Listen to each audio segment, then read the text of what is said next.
Welcome in to David L. Gray in the morning. Glad to have you here. Thanks for coming in for this show. This show may be maybe a sad show. This may be the last time I ever speak about Freemasonry for reasons I'm going to tell you in the show. I think I'm done with the whole thing of trying to help Catholics understand what the church teaches about Freemasonry. I think this is it. So I'm going to go out with a bang for you. All right. So that is today's show. So I'm a little sad, a little melancholy. I don't know, but we'll get in that. But this is David L. Gray in the morning. After the saint of the day, we'll get into that topic, which is today's top story. It's like I said, a sad day. Like I said, I think I'm ready to quit, ready to hang up the cleats. I'm just tired of having to debunk the lies. And I'm tired of having to, I spent almost 20 years doing this. And, these recent lies being told by Candace Owens and Father Ripperger that's harming Catholics has set us back 130 years. And because they're lazy, because they can't do just a modicum of research or even try to help Catholics, Satan is using them to do his will. They set us back 130 years. So I'm going to do this one last thing, I think. And then after that, I'm going to inspire you with a commentary on today's readings of Mass. I'm going to talk about how today's readings at Mass, how they demonstrate the relationship between law, blessing, and liturgy. Right? Because a lot of people wonder, why do I have to go to Mass? Why is that the law? Well, there's a relationship between law, liturgy, and blessing. And it's good. So check that out. So let's go ahead and get in today's Saint of the Day, being sponsored by St. Dominic's Media. If you haven't been to stdominicsmedia.com, make sure you get over there. We have created an entire ecosystem for if you're a person who really wants to learn how to live the liturgical life, learn how to live the Mass after you leave the Mass. We have a whole ecosystem at St. Dominic's Media to teach you that. Books, free online courses, free online retreats, ebooks, free podcasts. Like I said, courses, and we'll talk about one of the courses that we have that's for free over there. There's a 16-lesson course on what the church teaches about Freemasonry. It goes into the degrees of Freemasonry teach. It's really in depth. It has quizzes. So all that stuff is at stdominicsmedia.com. But we do have a library of books that we've publishing 3 more this year, 3 more next year. And we have this club called Hounds of Heaven. And if you become a Hound of Heaven for just a one-time fee, no renewal, you receive every book we ever publish and every book we will publish in the future. So you get these books in your mail. It's like this amazing book club. Best deal in Catholicism. And you get books like this. One book we'll talk about today, the Catholic Catechism on Freemasonry, which is the definitive book on Freemasonry, the definitive book that you'll ever read on the subject. And you'll get books like the Liturgical Sense of the Readings of Mass, and so many other books. And so, yeah, check it out. It's the Hounds of Heaven. Go over to our membership and join today. It's so cheap. You could buy 3 memberships for everybody in your family. I don't know. But today's saint of the day is Saint Constantine of Cornwall. He's a king who chose the cross over the crown. St. Constantine's life is one of the most dramatic conversions in early British Christianity in that tradition, who remembers him as a king either of Cornwall or Strathclyde, who lived with power, privilege, and the moral compromises often associated with those things. But grace broke through. After the death of his wife, Constantine laid down his crown and entered the monastic life, choosing humility over dominion and repentance over reputation. He founded a monastery at Govan and became a missionary to the pagan peoples of Scotland. His preaching stirred both conversion and hostility. He often ultimately died a martyr, um, while being killed while defending the Christian communities he served. His story reveals that holiness is not about where you begin, it's about the choices you make, the opportunities God has given you. And it's about having a courage to let God rewrite your ending. Saint Constantine of Cornwall, he's a patron of converts, those who seeking a new beginning, leaders discovering or discerning humility over power, and people leaving destructive patterns or past sins. Saint Constantine of Cornwall, pray for us for courage to change, for humility to follow Christ over comfort, and for the grace to lay down whatever crowns that keep us from holiness. All right after the quick introduction and show, I'll be right back with what we're talking about today. This is David O'Gray in the morning. Hey there, I'm David O'Gray. I'm a Catholic theologian doing my doctoral studies at the Catholic University of America in Liturgical Catechesis. Welcome to my morning show. We live stream every Monday, Wednesday, and Friday with your saint of the day, top news stories, and a commentary on the readings at Mass. If you like what you hear, please hit that like, share, and sub, and leave a comment so that more people can find this program. Thank you, and God bless. Yeah, so this is where we're at, my friends. Like I said, it's a sad day for me. I've been doing this for nearly 20 years. And like I said, this may be my last time, but in being this may be my last time, I should talk a little bit about how we got here in the first place. So allow me to tell you a little story and we'll get deeper into the topic. So this is where the story begins. That's me being cradled by my mother. And the gentleman in the middle is my grandfather, that's Jack Gray. And then there's my grandmother, Minnie Gray, beautiful woman. Minnie and Jack died. Jack died in a car crash.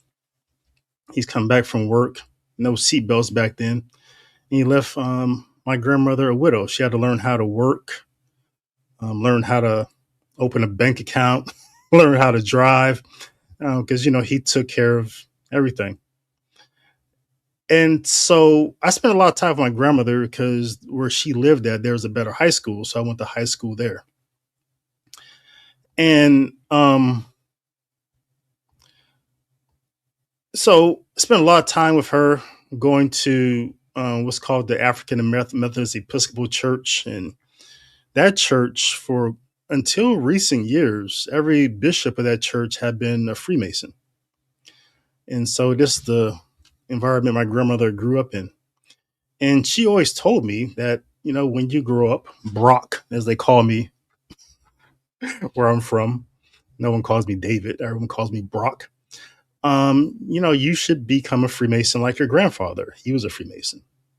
I didn't really know what a Freemason was, but she says all the men in our community become Freemasons. I was like, okay, sounds like a good thing. And then my father, well, this is my stepfather, Roy. When I was about that age right there, about 8 years old, I went into, my parents' bedroom. They were gone. I started ruffling around the drawers and everything like that. And I found what I learned then was an apron, a Masonic apron. And I found this book. It was completely coded. I didn't know what it was. And it was kind of weird. I was like, what is this? And it's kind of like finding like a cape in your dad's closet. And like you find out, well, my dad's a superhero. Like, what is this secret life that he has? What is this coded book? Yeah, my dad was a Freemason. So it kind of, again, entrenched in me that, yeah, I guess one day I'll follow the same path as my grandfather, my father, and become a Freemason. So I was in college when I did become a Freemason. This is 1994. I was a sophomore in college. I started college late. I should have been a junior by then, but I took some time off to work. And there I am, this little fella right here, the day I became a Master Mason. That was 1994. And this is a couple years later. I became a 32nd degree Freemason. And so 1996, that means I was 24 years old. 24 years old, 32nd degree Freemason. By the time I was 32, there was plans in the work for me to become a 33rd when I turned 33 years old. And then in 1996, I also became the head of a house for the first time. A head of a house is when you're a head of a local Masonic organization, a local one, not a grand one. You know, they call you the head of a house, or if you're head of a grand house, you're the head of a grand house. So here I became what's called a worthy patron, which is the male head of the Order of the Eastern Star in the local chapter. And then 3 years later, I became the youngest worshipful master of Masonic Lodge.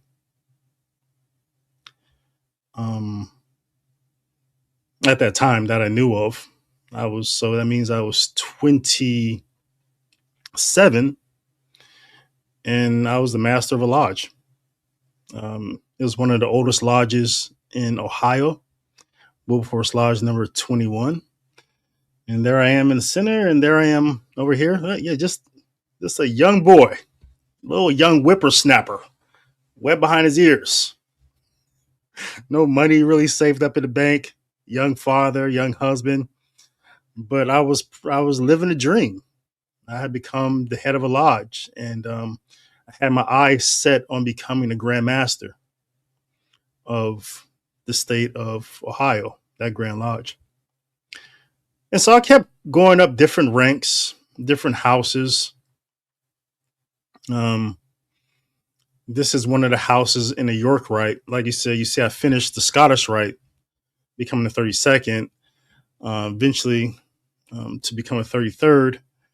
And so I started climbing up the York Rite. And so in 2002, I became the head of the Royal Arch. I became what was called a high priest. It was a military chapter for the most part. All these men were either active duty or retired from the military.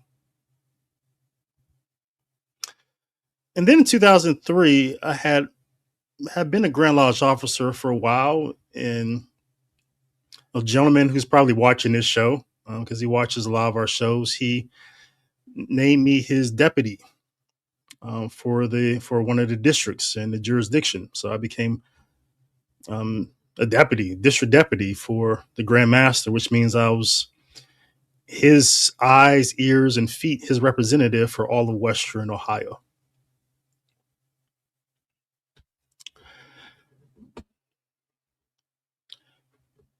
And so that's where my Masonic journey had taken me, and I had done a lot more other things as well.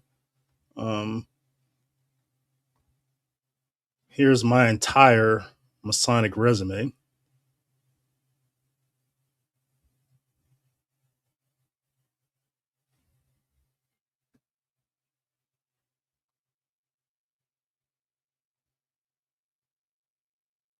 Let me add it to the stage.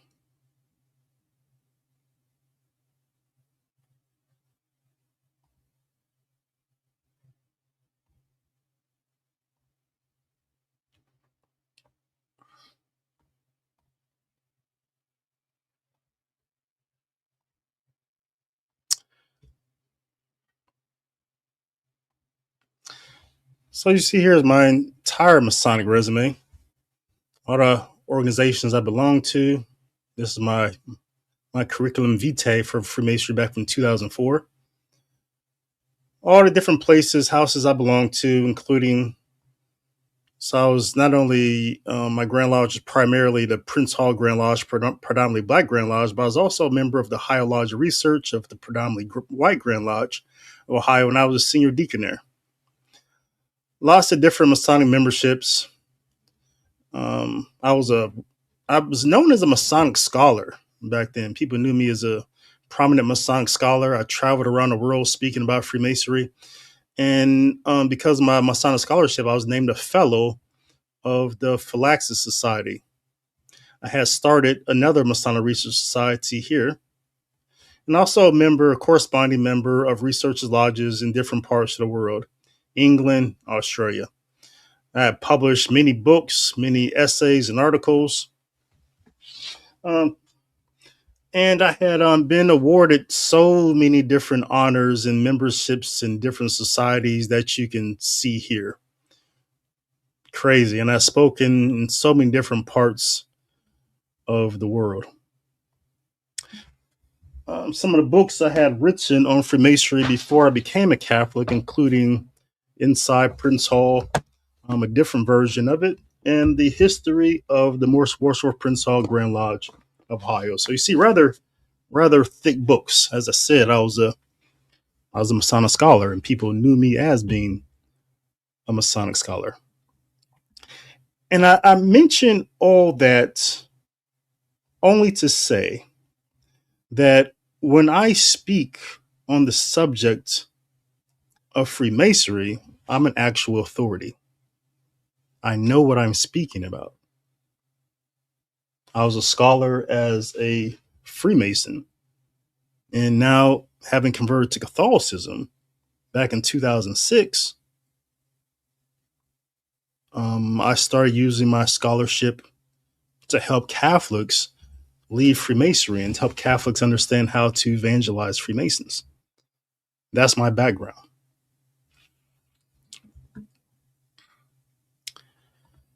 So, and I'll say I didn't really want this life. I didn't want it at all. After I started converting to Catholicism, I heard on EWTN radio that you cannot be a Catholic and a Freemason. And I researched it, and I discovered it to be true. And I decided that it was better to become a saint than to become a better man. That's the only thing that Freemasonry offered. The only thing it promised me, we'll make you a better man through your own human effort. But Catholicism was offering something else. It was offering to make me a saint through the grace of God. It was offering me holiness. So the choice was easy. It wasn't a struggle at all. So that was back in 2004 on the Feast of St. Dominic when I converted to the Catholic Church. I was confirmed. I was already baptized. And so around 2010, I started getting online, and I started seeing some strange things. When I left Freemasonry behind, I thought I would never have to, I would never talk about it again. It was just part of my old life. I'm a Catholic now. You die and you're born again. And I was born again in Christ. And so I didn't really want to revisit my old life. There's really no reason to. And I thought Catholics, I was naive and dumb back then. I actually thought Catholics believe what the church teaches. And then I got online, which is probably the worst mistake I ever made in my life, getting online. And I started reading like some strange things and seeing some strange things that Catholics are being taught about Freemasons and Freemasonry. And it was different than what the church teaches about why you cannot be a Freemason. So I was like, that's weird. And so then I started doing around. I see people had already been doing some work on the subject, especially a guy named John Salza, who, he's been on this platform. John and I are friendly. And so I have, read his books, and I thought his books were,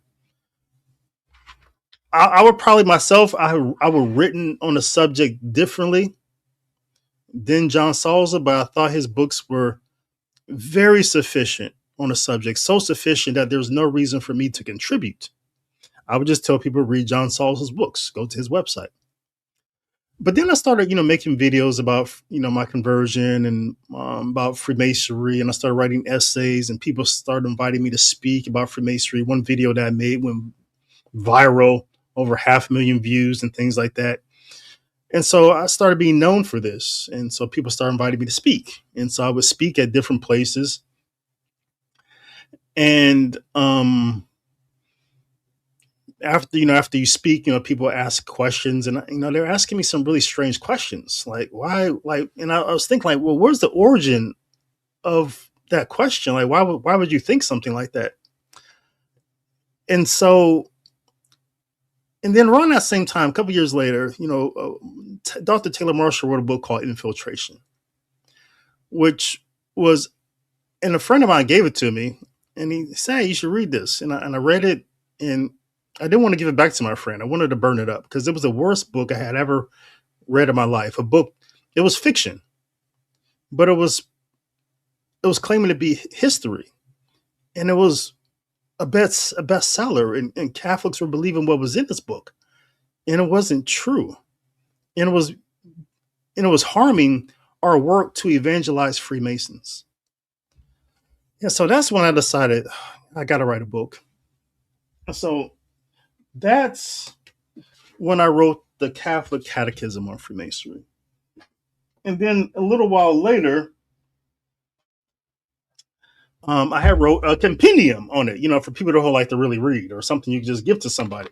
And then I had created a course at St. Dominic's Media, and it was an intensive course on the subjects. And I started doing a lot more things because it was just harmful.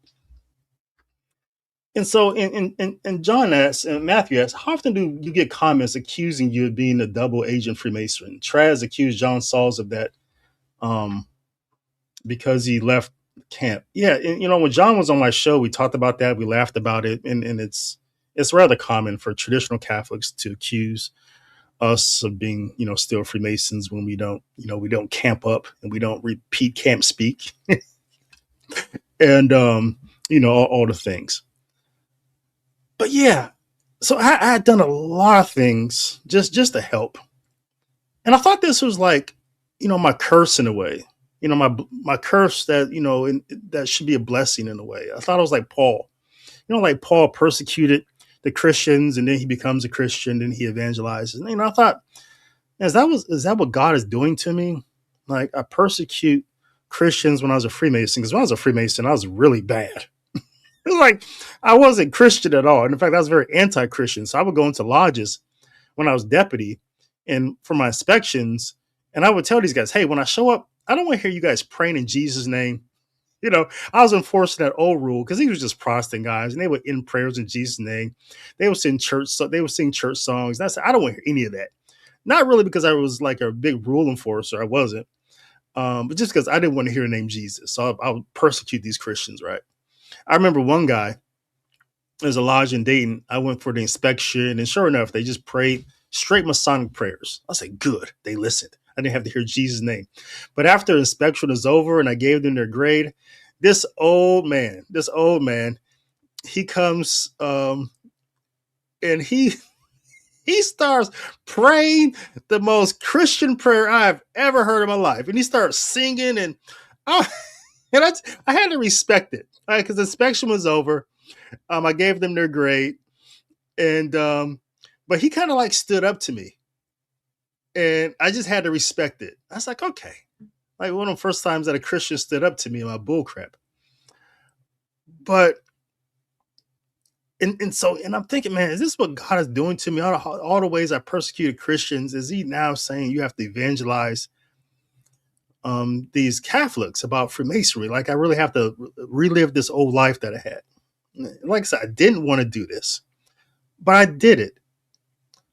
And now, almost 20 years later, and I hear these lies by Candace Owens and Father Chad Ripperger, that sets us back 130 years. And so for that reason, and I'm going to play you some videos from Ripperger and Candace Owens and Joe McLean here shortly, and it'll help you understand why I'm just ready to stop after everything I've done for almost 20 years. And I want to stop for the same reasons that the prophet Jeremiah wanted to. And yeah, I admit that, in a way, yes, it's an admission that Satan has won. He's beat me. But you just get tired after a while. You just get tired. You do. And it's sad. And I'm ready to say, yeah, he's won. I didn't want this life to begin with. And I'm just tired of having to do this. It's not like I'm taking down all my courses. It's not like I'm going to make my book not for sale or take down all my videos. Everything is still going to be up. I'm just done having to do this every time. And what Candace Owens and Ripperger did was just flatly evil, just flatly demonic, what they did. No one should be this lazy or be allowed to be used by Satan this easily than they have. She has one of the most popular podcasts in the world. He went on this platform that ranked up millions of views and told all these lies and deceptions that's harming Catholics just because they're lazy and cannot do a modicum of research and allow Satan to use them. And this is what I call the major deception. It looks like I spelled that wrong too. Let me fix that. This is what I call the major deception. Let me tell you about what it is. Satan's major deception is that he convinces people that the sin that they're committing is absolutely normal. That's his greatest deception. People say, oh, Satan's greatest deception is that he convinces people that, he doesn't exist or something like that. No. The greatest deception is convincing people that what they're doing is normal. And that is the great deception that we saw Father Ripperger and Candace Owens participate in, and allows Satan to use them in that work.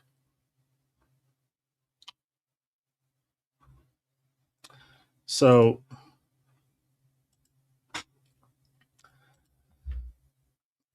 and let me tell you an analogy to reinforce that point. So here's an analogy. It's sort of like Plato's cave. So remember Plato's cave? This is kind of like that. So imagine that you're in a cave, right? And that's just your life, being inside the cave.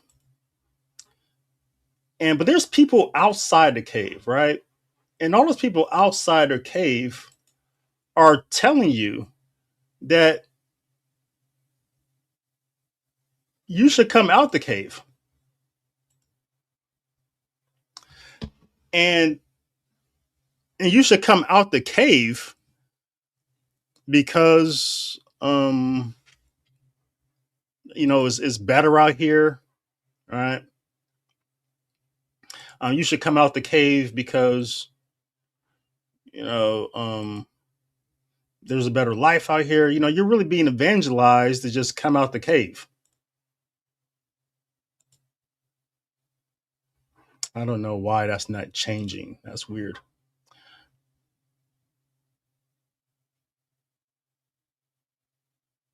Yeah. Anyway, sorry about that typo. But so yeah, people are evangelizing. So you're in this cave and people are evangelizing you to come out the cave. You got people saying, hey, you should come out the cave. There's a better life out here. You should come out. There's a better life out here. And so you listen to them. You're in a cave. You've been there all your life. All you know is the cave. That's all you know is the cave. You're like, well, maybe I should come out. This is all I know. This is the only place I've been, inside this cave. Maybe there is a better life out there. You're starting to listen to that person, because they're just evangelizing you about this good life. So you're like, okay. But then another person comes to the front of the cave and they say, you know what? You should come out the cave because, inside that cave, there's rats, there's snakes, and the walls are slowly collapsing on you. And you're like, what? I've been in this cave all my life. And I know for a fact that there's no rats, no snakes in here. I'm in here. And I know the walls aren't collapsing. These have been the same walls. And so, but this person keeps insisting that you have rats and snakes in there and the walls are collapsing. And so you're like, okay. And you get to the point that these persons telling you things that you know aren't true because you've lived in this cave. You know the conditions. You know your environment. You know everything. You know it better than they do because they've never been there. But they keep telling you what's in the cave. And they saying you should come out here because that stuff isn't out here. And it's dangerous for you to be in there. But it's not dangerous. And so it gets to the point with this person trying to tell you these lies that you decide not to leave because that person is bat crap crazy. They're crazy. They're lying to you. And you realize that why should you go out there outside the cave and be around that person and be around liars and people like that when you don't have to? Why would you? Inside your cave, you're safe. It's a better environment. At least you don't have to be around liars and people are going to deceive you. And so that's the situation that Freemasons are in when they hear these lies that I'm about to play this video for you from people like Candace Owens and Father Chad Ripperger. They're the person that's outside the cave and telling this poor guy that inside his cave is all this stuff that he knows for sure isn't there. So that's the situation that we find ourselves in. And that's the situation why Freemasons do not leave Freemasonry because they hear Catholics and other Protestants say things about their situation that isn't true. It's not true. And they say, well, if that's not true about Freemasonry, then what else are they saying that's not true? Why should I leave for Freemasonry for something that's not true? They're saying, oh, you guys believe this, and we'll get into the things that Chad and Candace said, and saying you should leave because these things. And the Freemasons say, well, that's not true. Why should I leave for something that's not true? And that's how Satan uses people to keep people in caves, to keep people trapped in their system of lies.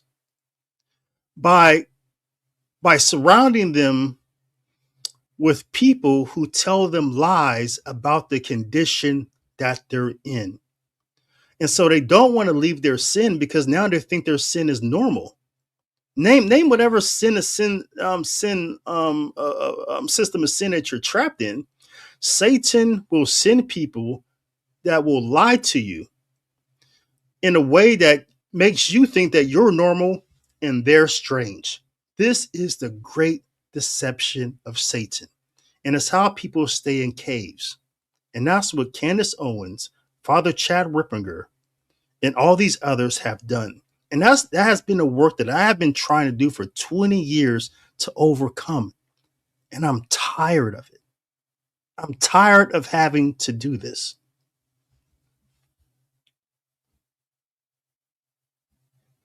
It's draining, is what it is. It's draining. To have to be the other person on the other side of the cave and telling the guy in the cave, don't listen to this idiot. They don't know what they're talking about. Because when I evangelize the Freemasons, I don't tell them anything about Freemasonry. There's nothing, even though I'm probably the most advanced person to ever make a conversion to Catholicism and then start evangelizing against Freemasonry. There's been no one like me. with all the degrees and advancement and notability and everything I've done in Freemasonry to come over to Catholicism. There's never been anyone like me. Period. So when I evangelize Freemasons, though, I don't speak to them about Freemasonry. There's nothing I can tell them about Freemasonry, even though I probably knew a lot more. I don't speak about Freemasonry because it doesn't matter, because I evangelize the good. I don't tell people you need to come out of Freemasonry because of what Freemasonry teaches. I tell them to come out of Freemasonry because of what the church teaches about obedience, about the sacramental life, the liturgical life. If they want to ask questions about Freemasonry, like why does the church teach us, we can get there. But my evangelization method, and it's been successful, is to evangelize what the church teaches. That's it. But the idiots and the people who are being used by Satan, they want to evangelize speaking about things about Freemasonry that aren't even true. They want to tell Freemason things that aren't even true, and the Freemason knows, and they stay in the cave. So that's the situation that we're in. That's how Satan's using people like Father Ripperger and Candace Owens to keep people stuck in Freemasonry, in sin. It's the great deception. And it's what people like Msgr George Dillion did. We'll talk about him. There's this book that people like Joe McLean is always talking about. Oh, you got to get this book by Msgr George Dillion, The War on the Antichrist, Pope Leo XIII. He bought it with his own money. The book is fiction. And it's a book that participates in the great deception. Over at St. Dominic's Media, we thought about publishing that book. We read it and realized this book is bat crazy. But then we got into studying, like, okay, how did Monsignor George Dillion arrive at this point? How did Leo XIII arrive at this point where they thought this was accurate? And I'm going to explain that to you as well. But that's what Candace Owens is doing. That's what Father Ripperger is doing. That's what people like Joe McLean are doing. The work of Satan by convincing Freemasons that they are the normal ones. Now, before I show you these examples, these videos, from Candace Owens and Father Ripperger and Joe McLean, the first thing I'm going to do, I need to tell you another story. And this one relates directly to the subject.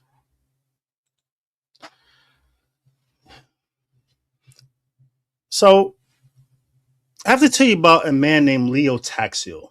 Leo Taxil. That's Leotaxil. And if you think that name was a play on the name Leo Taxil, well, Leo, Pope Leo, you're not wrong at all. In fact, you're onto something if you recognize that. Because he comes around the same time as Pope Leo XIII, but in Leo Taxil was a pen name to play off of Leo XIII. So Leo Taxil goes on a 10-year scheme. Not a 10-year scheme. The first 5 years are from 1879 to 84, 5 years. It's when he writes a whole bunch of anti-Catholic books and pamphlets that attacks the Catholic Church through anti-clerical novels, anti-clerical crime fiction, including like obscene attacks on the clergy, sensational claims about the Pope and the clergy, and sexual corruption and orgies and all types of just weird things. He wrote this book called The Secret Lovers of Pius IX, which led to a libel accusation against him. So this phase of Leo Taxil's career ended in 1884 when Pope Leo XIII published Humanum Genus. That's his encyclical, which condemned Freemasonry. And so Leo, what he does, he seizes that moment to stage a dramatic conversion to Catholicism. Right? So he's sued for libel because of all the lies he's telling about Christ and his church. And and so he starts this dramatic conversion, and he becomes a famous convert. As you know, celebrities, they become, even today, these famous converts. And he's even given an audience with Pope Leo the 13th. So let me bring the slide back up here and talk to you more about this, because this is very important for you to understand the story here. So, after writing a retraction letter, everything he had written against the church, Leo Taxil went to a Jesuit house for a retreat. It was there, after engaging in spiritual exercises of St. Ignatius, that he confessed to killing someone. He had not, but he just wanted to test the secrecy of confession. And after going to the Vatican to be absolved of the grave sin of murder, Taxil moved on to phase two of his prank to win the acclaim from Catholics by slandering Freemasonry. So he switches his plot here. And so after publishing such works as Are There Women Among Freemasons, The Three-Pointed Brotherhood, The Antichrist, and the Origin of Freemasonry, The Masonic France, New Revelations, Memoirs of Ex-Palinist by Miss Diana Vaughan, and The Masonic Murders, he went to the Vatican to have an audience with Leo the 13th. According to Taxil, and again, you can find all this in my book, The Catholic Catechism on Freemasonry. Everything is footnoted. Cardinal Rampolla and Leo the 13th told Taxil that they had been initiated into Freemasonry as entered apprentices during their youth. Nothing strange here. Most European men of certain age and certain financial demographic in the late 1700s and 1800s became entered apprentices in Freemasonry. Freemasons were just they're initiating everyone. Okay, so nothing strange about that confession.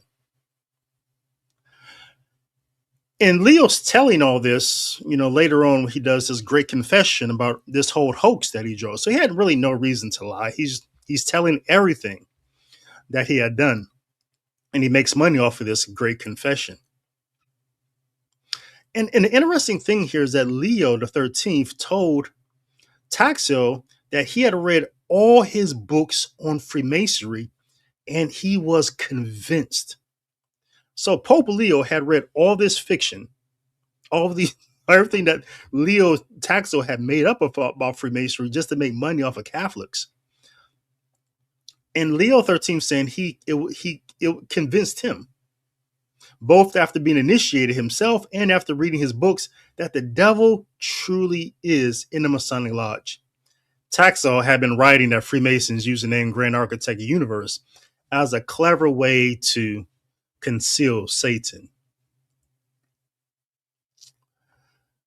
So this scheme lasted 6 years, between 1885 to 1891.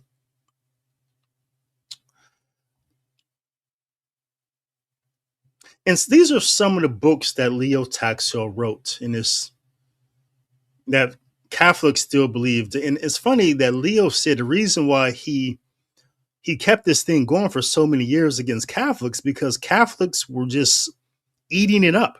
He said the more ridiculous the story he told, the more Catholics would believe it. And he began testing. He began writing just really, really, really strange things.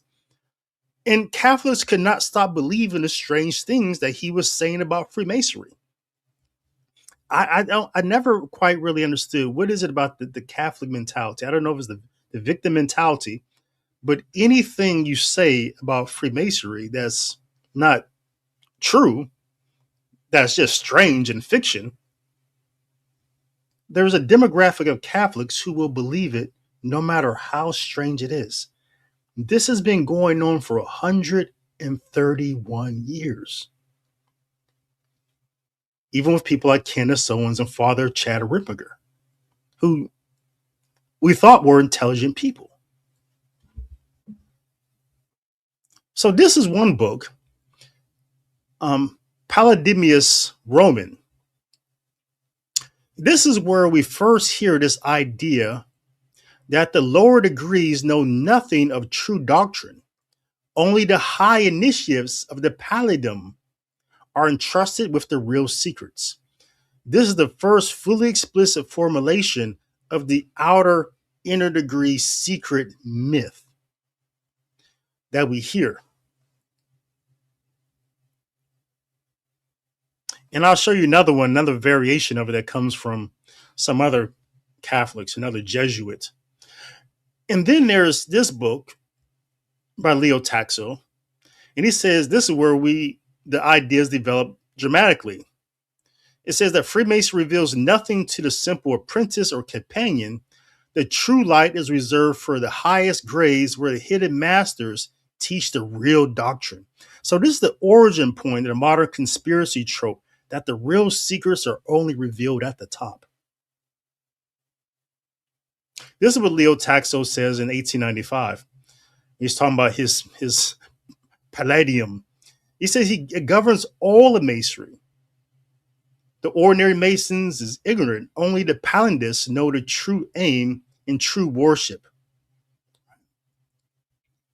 So everything that we'll read in Msgr Dillion's book later, it looks exactly like the same things that we find in Taxil's writings. We'll see these things later in other books.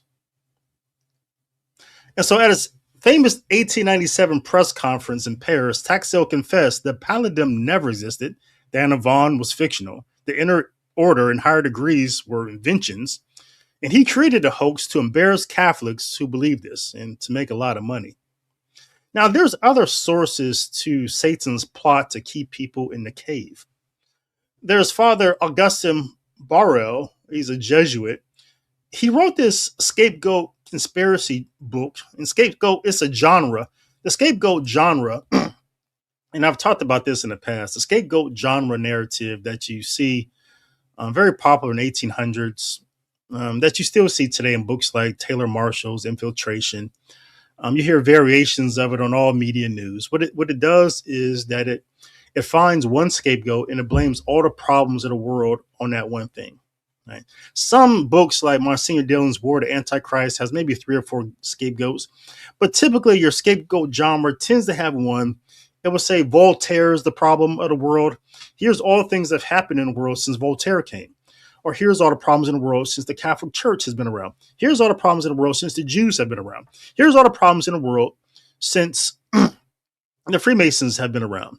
We saw that the other day when I talked about Timothy Gordon's neo-complementarianism, Catholic patriarchy, when that ideology uses scapegoat conspiracy genre to say that, oh, radical feminists are for all the problems in the world. Or people say, oh, the sexual revolution caused all these problems. It was the gays. It was Trump. It's the scapegoat genre, okay? That's what it is. And it was very, very popular at this time. And so you had people like this Jesuit here who said that in his book that he's the first person to say that Freemasonry has layers of secrecy. Layers. So he didn't have any direct knowledge. He's not a former Freemason. He's really just sourcing some anti-Masonic tracts and pamphlets. And so he was speculating that, just logically, if there's higher degrees, and Freemasons really don't call them higher degrees, they call them more light or alternative degrees and things like that, because they're not really higher. The highest degree in Freemasonry, proper Freemasonry, is a 3rd degree. There's nothing higher than a 3rd degree. They're just, other things you can do, basically. They will call it further light. But, so typically people outside of Freemasonry, when they hear degrees, they think degrees go up, right? And so it was just logical for him to think that, because there's degrees, there must be higher knowledge. And it makes sense in a way. If you've never been a Freemason, you just think about this, degrees, there must be higher knowledge if there's higher degrees, right? So he started writing about that.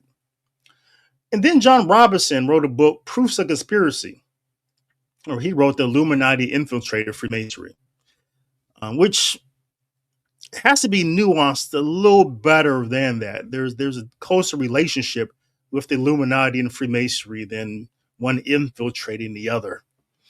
And then the anti-Masonic movement from 1826 to 1840, which as Catholics, we is a movement that we have to really be thankful for, because Pope Pius IX, who was also a Freemason in his youth, it seemed to be very still sympathetic to Freemasonry as Pope. The Freemasons in the United States had wrote him a letter asking, hey, we're creating a monument to George Washington. We're going to put it in Washington, D.C. It's going to be a Masonic monument dedicated to George Washington, who, is a Grand Master Freemason. And so Pope Pius, he orders someone to go down to the quarries of the Vatican and carve out a stone and send it to Washington, D.C., to the Freemasons so they can use it in the Masonic edifice there. Lucky for us, the anti-Masonic party saved the Catholic Church a lot of embarrassment that we would still be trying to figure out today. The anti-Masonic party went down to court, went down to where the monument was being built, and they stole the cornerstone that the Vatican sent. So thank you, anti-Masonic party. You saved us a lot of embarrassment there.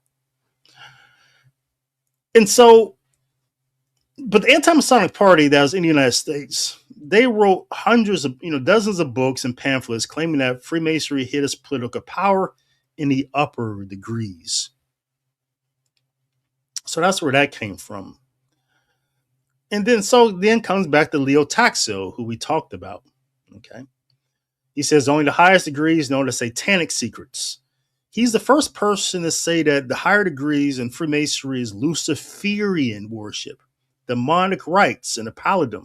So anytime you hear people today like Ripperger and others say, oh, Freemasonry is Luciferian, it comes from Leo Taxil. No one said it before him. It's repeated by every trad Catholic today. And then we get to Msgr George Dillion, who wrote a book, again, the scapegoat conspiracy genre called The War of the Antichrist. And it repeats Burrell Robinson's framework that the lower degrees are harmless, the higher degrees contain the anti-Christian ideology. So, which is a very harmful thing to say, because as I've argued, that the first degrees are the most harmful degrees that there are. They're the most anti-Christian degrees.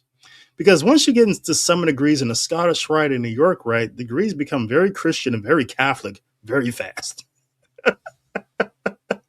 And so they start mentioning Jesus, and they start mentioning Knights Templar and, the Knights of Malta. You're praying in Jesus' name, and you can in a Knights Templar.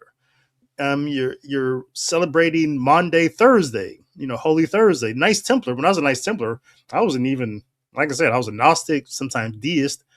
I didn't know anything about Catholicism, Christianity, but I knew what Maundy Thursday was, Holy Thursday, because as a Knights Templar, we celebrated it. So, but it's really in the first 3 degrees that are the most anti-Christian. So when people repeat these tropes, oh, it's the higher degrees. First, it's not true. There's no more knowledge. For one reason, well, Freemasons know everything. Like when I wasn't even a 32nd degree Freemason, I had a friend who was a 33rd. He let me borrow the 32nd degree ritual book because there's history in there. And, I was into history. So yeah, read this book. There's a lot of history in here you might be interested in. So I knew everything of all the degrees when I was just in the 3rd degree. There's no secrets in Freemasonry. If you're around Freemasons, you're hanging around, everybody's telling you everything.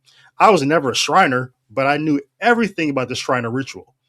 And that's why I never became a Shriner, because I knew what the ritual was.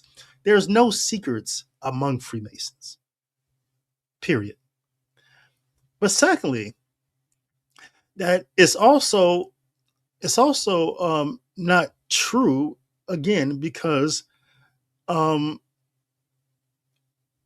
the core secrets, if you won't call them secrets, the core mysteries of Freemasonry, and the thing that the Catholic Church and Pope Clement XII really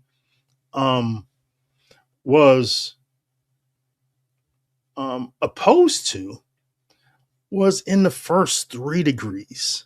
And so, again, read my book, take my course at St. Dominic's Media, and you can learn more about that there. Okay.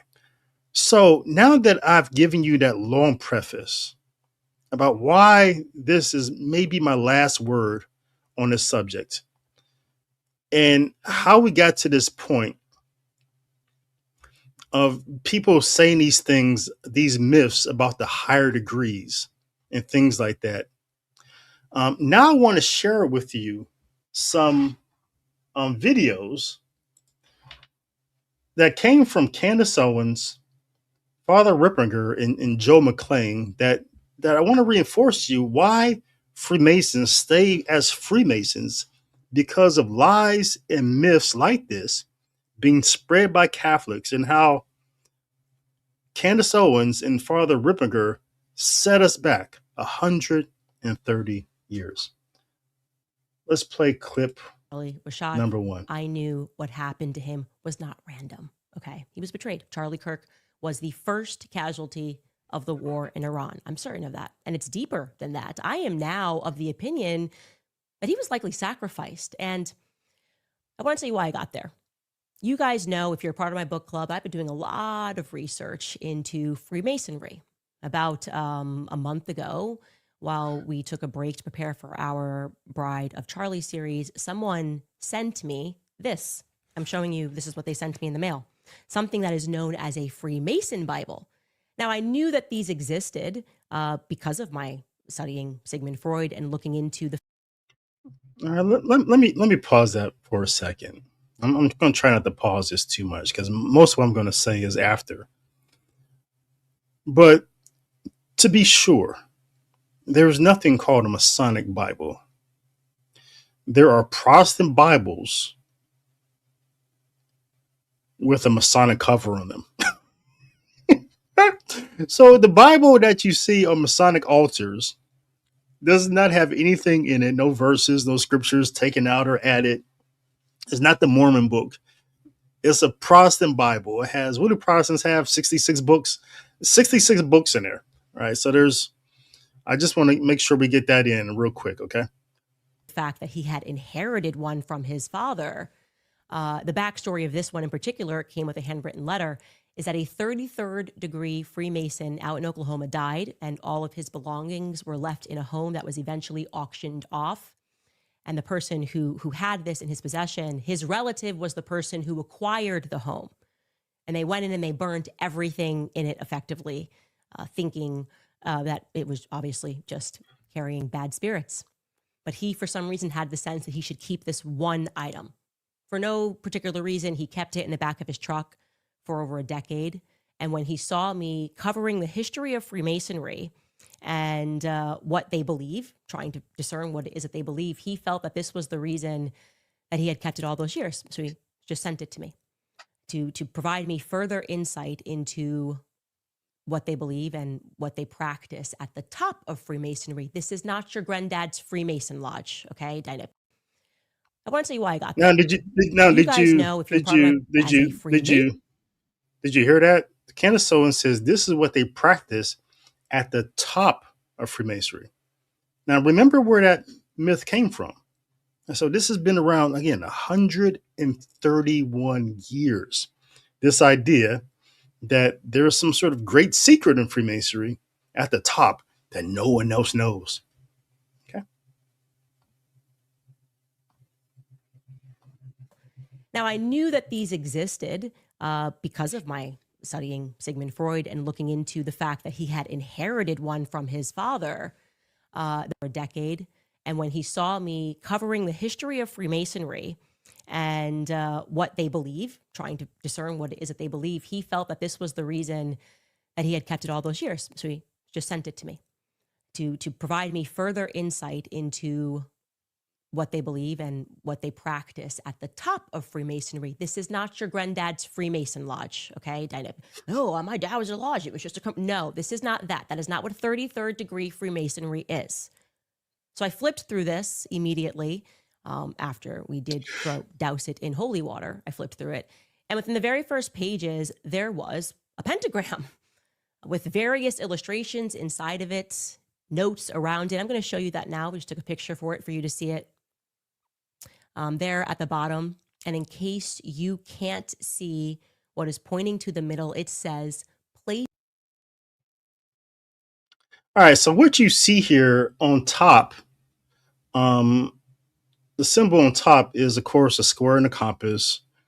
And the bottom is the Eastern Star symbol. And so this is a typical Bible that you would give somebody, as Catholics, we would have this Bible. And this would not be here, but it would say, baptism, confirmation, marriage. Okay, so this is like a gift Bible. These are like your birth certificate. These are the dates you want to remember. So here you would have your name, the day you were initiated, and things like that.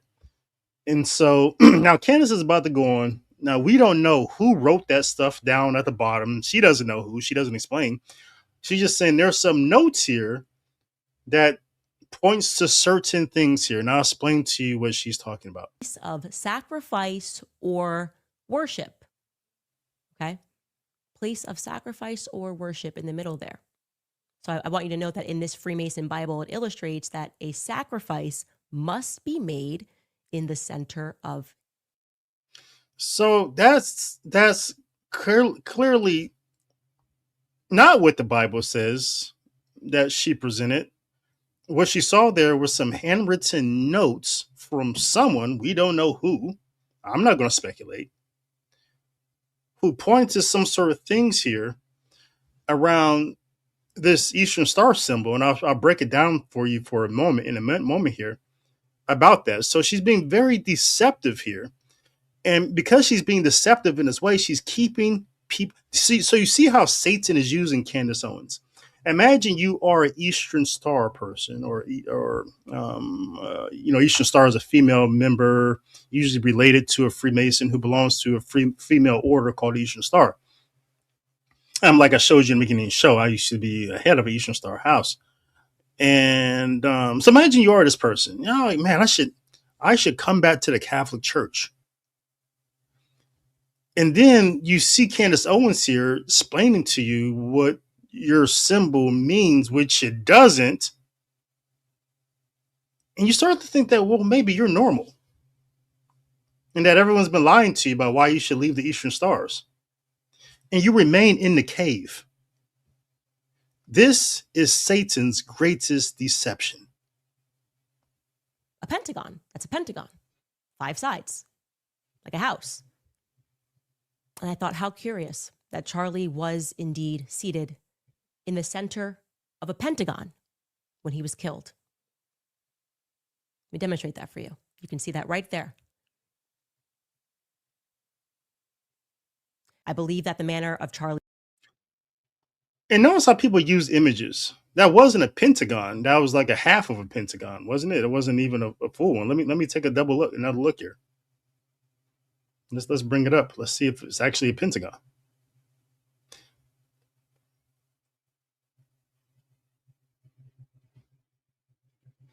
Yeah, I guess I see how she got there. All right. Charlie was killed inside the Eastern Star symbol. So she sees a pentagon, but she doesn't see the 5 stars, does she? Right. So you notice how people they use images. They play this mind game with you. They'll show you one image, then they show you another. But notice that the images are never exactly alike. It's the deception. And this game that Satan plays, right, with signs and symbols to try to get you convinced that what you see is not actually what you see. But continue, Candace. Tell us more. I believe that the manner of Charlie's death was also intended to cast a spell. That's the only thing I kept asking the question, why did they broadcast this? Making us watch Charlie die was diabolical. And although this priest that I'm about to show you is discussing Satanism more broadly, he's not saying this, to be clear, in the context of Charlie Kirk. I want you to take a listen to what he says. This is Father Ripperger. He is going to describe the nature of this sort of constant symbolism that's being used, this obsession with them almost having to reveal to us what they're doing, like wanting to get close to revealing to us what they're doing and then gaslighting us. Take a listen. Actually, the technical term that we tend to use for that is called the revealing of the method. I don't know if you've ever heard of that. I have. Basically, it basically means that it can be connected to a curse. They could curse this so that it has a more so that its distribution becomes more extensive and more people watch the thing. But a lot of times, what that is that the thing about Satanists, and also even though it's occult and the fact that it's hidden, there's a side to diabolic psychology that even when they remain hidden, they still want to show themselves in some way. They're still going to reveal themselves in something. They can't help it. And it's the same thing you see. It's the same thing you see with Satanists. It's the same thing you see with Freemasons when they're involved in certain things. It's the same stuff you see across the board in these particular groups. And so they just tend to reveal stuff. But their hope is to, even in the revealing, that you don't know. There's a sadistic delight they get out of basically putting it to you without you even knowing it. And that's really like for Candace to then put that clip up there, and I left that part running because we'll get to Father Chad Ripperger and his deceptions and how he is allowing Satan to use him to keep Freemasons trapped in Freemasonry. But I thought just the lack of self-awareness by Candace was just flatly diabolical. Because Ripperger is talking about how, Freemasons and these other occultists use symbols and these other things to, in plain sight and things like that. Yet Candace just used a symbol in plain sight to deceive us. The lack of self-awareness is diabolical. Now, let's get to Father. So I want to recap. What we saw from Candace was just a lot of lies. That in 2026, you can use AI to find out that what you just said isn't true. You can go to any AI. It doesn't matter which one. Ask him, hey, is this true? And AI will tell you, no, what you believe is not true. Right? So what we heard from Candace is that a repeating of the lies that Freemasonry, the secrets are in the high degrees. We saw that stuff started back in the 1800s with people who were writing historical fiction. We saw her try to say that there was something called a Masonic Bible. We heard her say something about the Eastern Star symbol is actually a pentagram and these other things. So let me add this to the stage here. Let's remove her and bring in this. All right, so this is the Eastern Star symbol that you saw in the Bible that was used in the front just as to record name, dates, and things like that. So what you see here is the Eastern Star symbol. Like I said, I was an Eastern Star, what was called a worthy patron, which means I was the male head representative of the house. So I have conferred these degrees on many women and men coming into the Eastern Star. Typically, a house Eastern Star sometimes will have. So I guess I should explain that. So the women's auxiliary rights are many. Right? The most common one is the Eastern Star, but you have the Order of Queen of South, the Amaranth. Typically, every male body has an auxiliary or a female side. So the 32nd house, that right has a female auxiliary. I think they're called the Ladies of the Golden Circle. In the Royal Arch, they would be the heroines or something like that, and so on and so forth. And all this stuff isn't universal. By jurisdiction, these things change. When I used to travel around the world, I was surprised when I went to places like New Zealand and Australia, how there weren't many 33rds. But you come back to the United States and you're in the northern jurisdiction, everybody's a 33rd. In the southern United States, not so many. And so in Ireland, they don't have all the degrees America has. Australia has a lot, but different. Outside the United States, you don't hear about Shriners. the Scottish Rite, the 33rd degree system is different everywhere. Nothing's ever the same. So I'm not going to say anything is universal about Freemasonry. But generally speaking, every jurisdiction you go to, every male house has an auxiliary female house for their wives and their daughters and so forth. Okay. Now, the implement Eastern Star is just basically a 5-pointed star. And the reason why it's 5 points is it points to what Robert McCoy called the 5 biblical heroines, who were Ada, Ruth, Esther, Martha, and the lady elect that you read about in the Bible.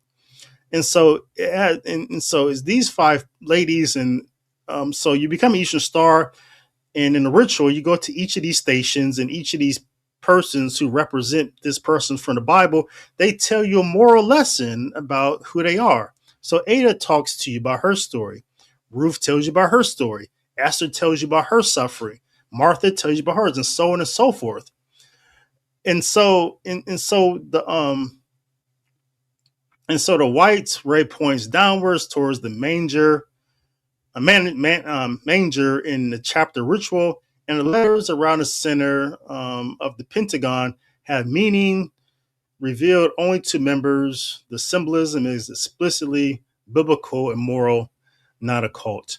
So when Candace says that, oh, well, there's a altar in the middle, well, you have to understand when in Freemasonry, the altar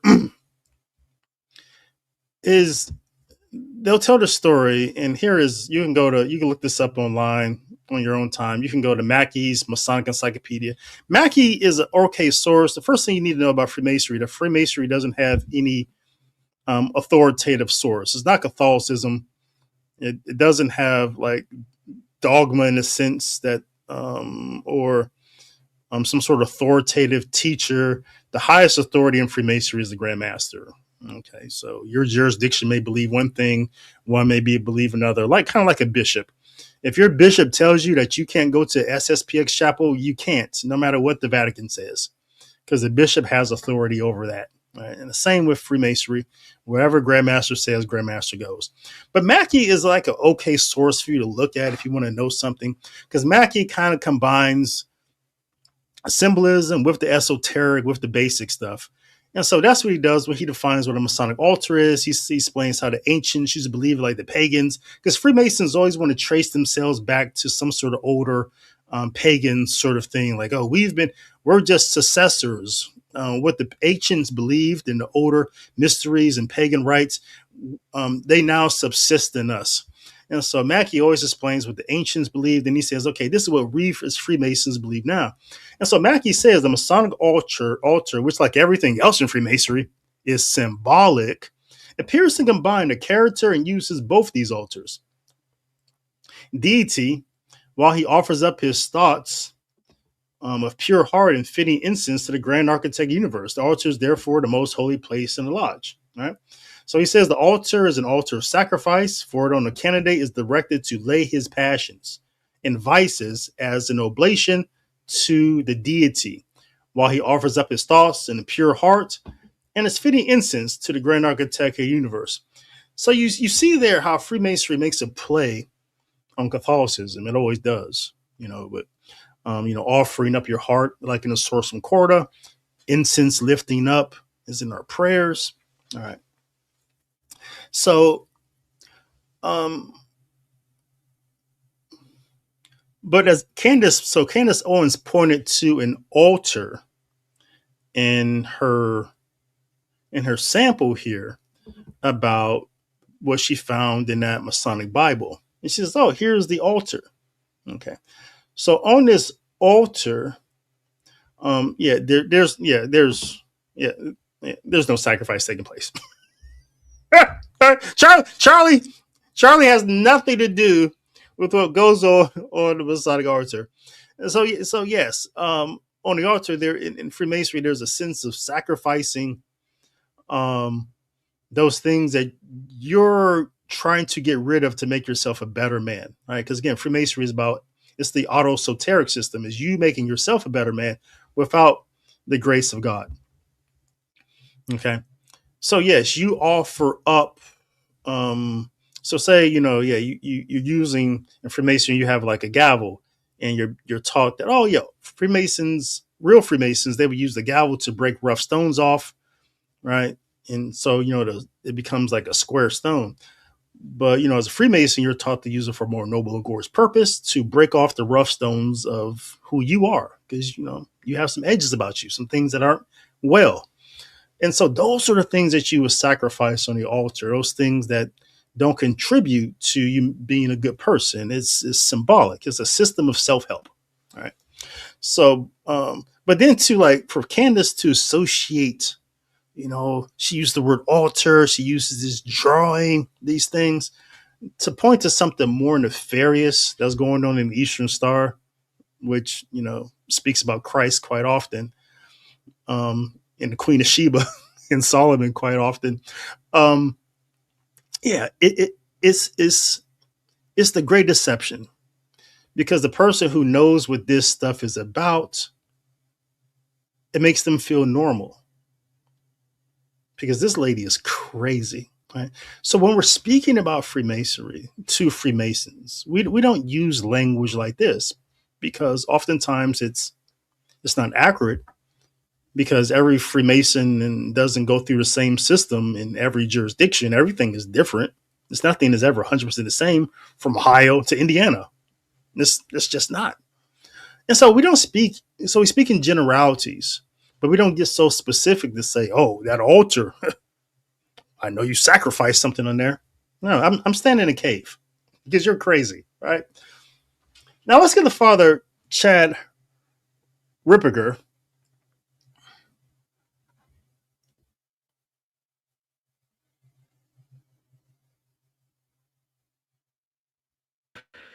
Because sometimes they don't know. And then the second thing is, okay, now I got to get out of that what it is. And he was just so close to cracking. But that's why I want to get the sessions resumed, which will resume in May. Actually, I got to take a little bit of a hiatus, but in May we'll resume those. What is the Freemasonry stuff? It's basically, it's a form of Luciferianism where you become your own god. First step.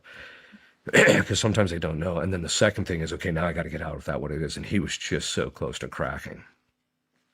But that's why I want to get the sessions resumed, which will resume in May. Actually, I got to take a little bit of a hiatus, but in May we'll resume those. What is the Freemasonry stuff? It's basically, it's a secret society, but it's a form of Luciferianism where you become your own god. And it's a structured thing where that's slowly revealed to you until you get to the top. But all their rituals. All right, so let's just pause it there for a moment. You heard Father Chad Ripperger say two things already that we've debunked. That if he just went to AI, it's 2026. We're not allowed to be stupid anymore. We're just not allowed to be stupid anymore, people. It's not even okay to be stupid. We're living in a time where we have some of the fastest research tools available. And you can even not trust and still verify. You do various ways, because you do have to check AI, because sometimes it's wrong. But we still have the fastest research tools available to verify and to research. You're not allowed to be stupid and do bad research and say things that aren't true in 2026. You're just not allowed to. Let's just all agree on that. You're just not allowed to say things that are not accurate, that cannot be verified. You're not allowed. Let's make that contract with one another. But here's Father Ripperger, who, granted, probably doesn't use AI because he thinks it was created by aliens and aliens are demons. So I'll put that out there. He probably doesn't use AI. But he reads, he has books, right? And so he said here that is Luciferian. We know that came from Leo Taxil. He's the first person that said it. So we know that comes from a conspiracy genre, myth, and fiction. We know he said, only Freemasons in the high degrees know the truth. This is why people stay in the cave. And this is how Satan uses people, even like Father Chad Ripperger, who spends a lot of time with demons, a lot of time with demons. He uses someone who spends a lot of time with demons to do the most demonic thing, keep people in the cave. Let's return. Let's hear more of what Father Ripperger has to say. Rituals are inversions of Catholic rituals, and or they're basically taken from various forms of witchcraft. So did it stem out of the Catholic Church?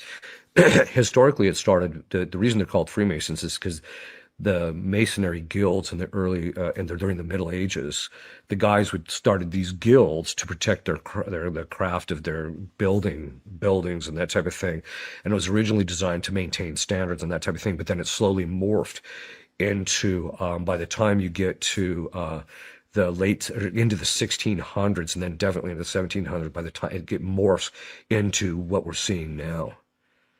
So by the time you get to like 1717, which is when it was officially established in France.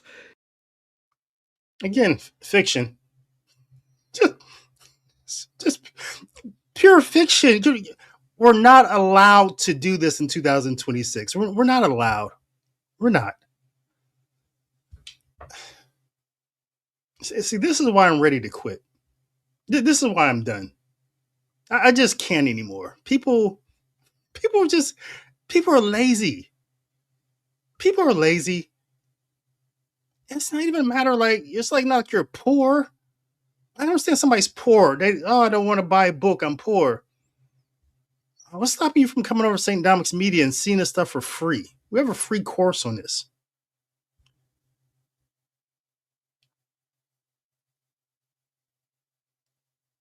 I'm just done. I am.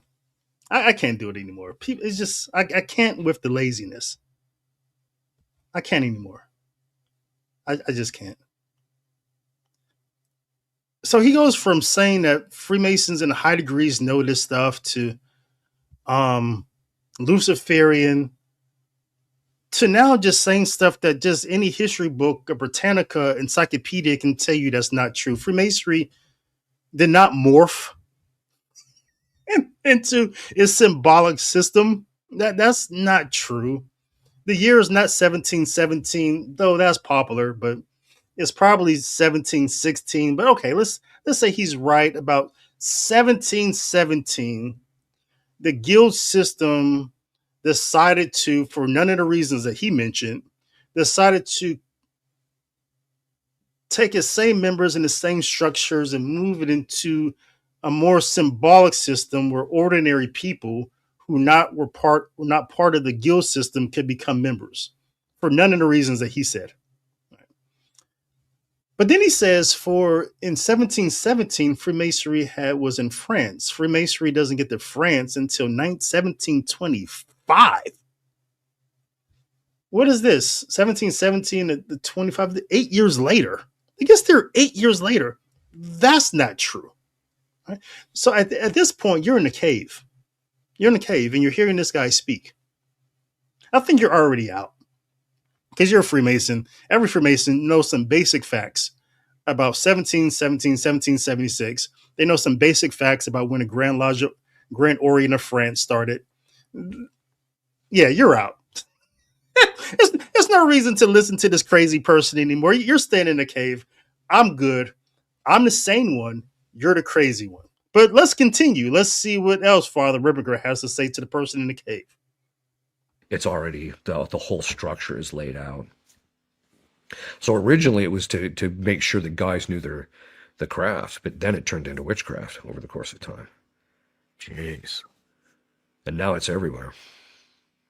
Yeah, the Catholic Church here at Franklin is surrounded by Yeah. So I said, well, there's a way to get them out of there. Basically, there's a ritual called the Exorcism of Apostate Angels. It was written by Leo XIII. And what you do is you just get a priest who gets permission and faculties from his bishop, and he just stands out there, not drawing attention to himself or anything, just sit in the car, but he exercises the building every single day by doing that ritual. And usually within 40 to 60 days, they'll leave. So, as I've seen guys shut down abortion clinics doing that. Wow. So, but Man, awesome interview. thank you. Thank I you for appreciate it. coming. I enjoyed it, actually. It's, I think the whole team enjoyed that one. I know I did. Second thing is, okay, now I got to get out of that what it is. And he was just so close to cracking. But that's why I want to get the sessions resumed, which will resume in May. Actually, I got to take a little bit of a hiatus, but in May we'll resume those. What is Yeah, I'm just, and I played that beginning part for you just to. I'm really disturbed. You know, one of my biggest criticisms of Father Chad Ripperger is that all the demon gossip. Why do we need to hear demon gossip? He's talking in this interview about some exorcism that he has going on. Or he's really working with this demon to get him out of this exorcism, I get him out of this person, and how this demon is about to crack, and how he needs to get back to get this demon out. I really don't get it. I don't get why you're in the interview talking about some demon and some exorcism you're working on, like you're working on a house, like you're working on a log cabin in the woods. Oh man, I'm almost done with this log cabin. Got to get back to finish it. And why isn't this demon out of this person yet? I mean, you know, you read the scriptures, you read the gospels. All you had to say was the name Jesus, and the demon leaves. I don't get the whole. You know, I digress. Let me get back to this topic. But so he goes on, repeating the myths, repeating the fabrications. And the point here, again, I want to say that this is why people stay in the cave. This is the great deception, and it's why people don't leave Freemasonry, and why Catholics have such a hard time evangelizing these Freemasons, because people like Father Ripperger and Candace Owens are saying all these things that every Freemason know isn't true. And so in their mind are like, if this isn't true, then what else isn't true? Why should I leave off of something that's not true? Let's get to Joe McClain. Because Joe is a person, you know, I used to appear on Joe McClain's podcast. He has a podcast called A Catholic Take. And I met Joe in person. I like Joe as a person. I do not like Joe as a podcaster or news person at all. At nothing he says is always campy. It's always group speak. It's always talking points. Whatever the trad movement is supposed to believe, Joe is right in line. For a business plan, I guess that's right. I mean, people like me whose channels grow very slowly because we're all over the place. We don't just have one topic that we stick with and just hammer it every day, right? And so YouTube rewards channels who say the same things every day. That's the channels that grow exponentially because YouTube understands them. And they know who to market their channels to, because no, this guy he's campy. Let's show the videos to his camp. And that's what YouTube does. If you're a camp guy, you show up in the camp algorithm. Channels like mine, you know, one day I'm talking about the Cleveland Browns and Shedeur Sanders. One day I'm talking about music. One day I'm talking about this, you know, just, you never know where David L. Gray is going to be at. You know, that's just not my mind cannot stay on one topic. It's, you know, it doesn't, I get bored very easily. But Joe McClain over at Catholic Take, he's mastered talking about the same thing every day. Whatever trads want to talk about, he talks about. And so for that reason, I don't like his channel. And another thing he does, he buys into the great deception, which is very unfortunate because Joe used to be a Freemason. Yet he's allowing Satan to use him to keep people in Freemasonry. Here's a clip. Scroll down to the live video player. Just underneath are icons. You'll see the YouTube icon. Click that.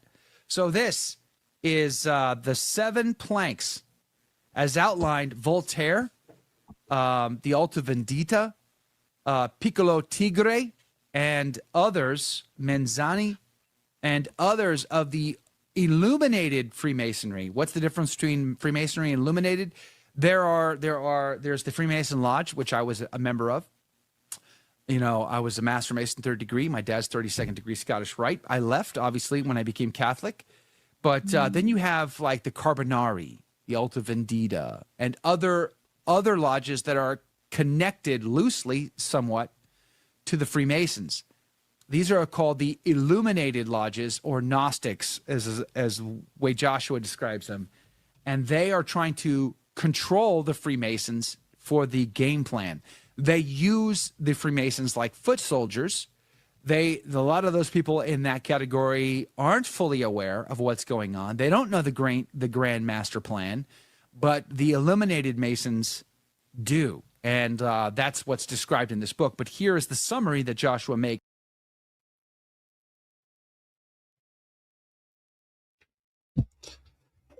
So you saw that, you heard that. There's nothing really I need to recap for you. I think you heard it all there. Joe McLean promoting Msgr George Dillion's book, which was influenced by people like Leo Taxil, people like Jesuit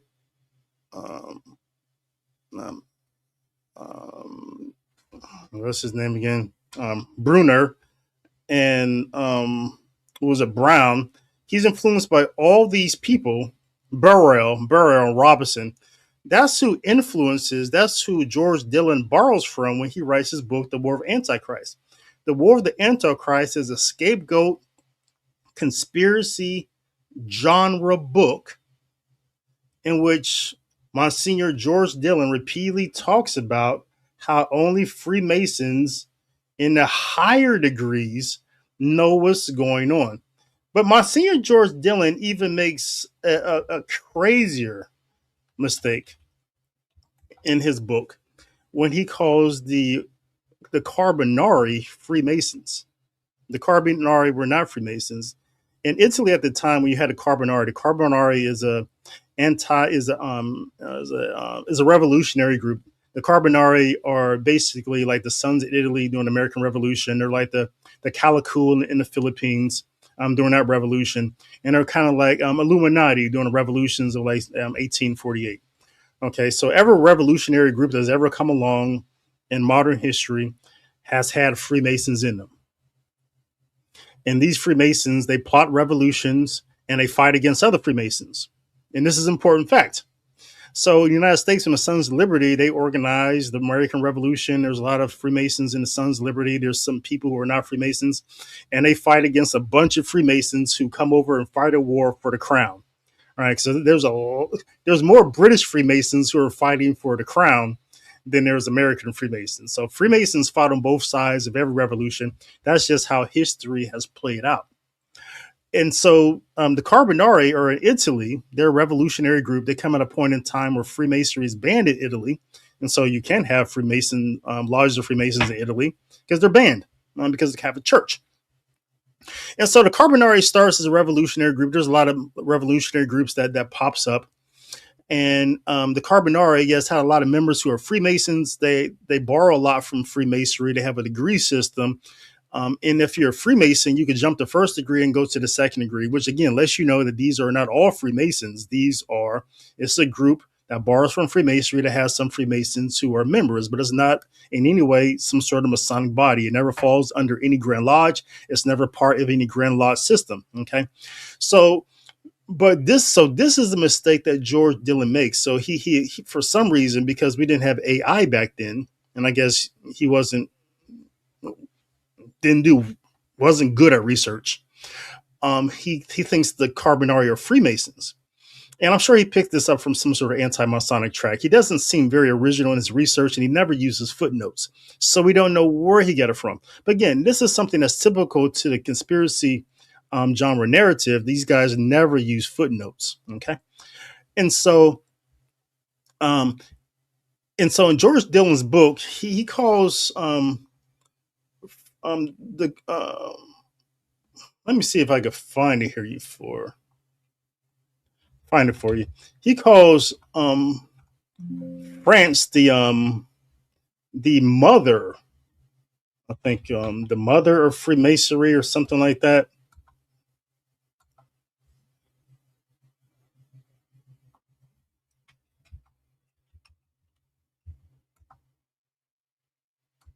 Yeah, I'm probably not gonna find it. Yeah, so I have here the original manuscript of George Dillion. Like I said, at St. Dominic's Media, we're going to republish this thing. Then we read it and saw it was trash. But so in this, he says that France is the or something like mother of Freemasonry or something like that, or Italy or something like that. And so he has a whole section on the Carbonari here where he tries to link them to Freemasonry with no good success. Here it is. Let me bring this up here on the screen.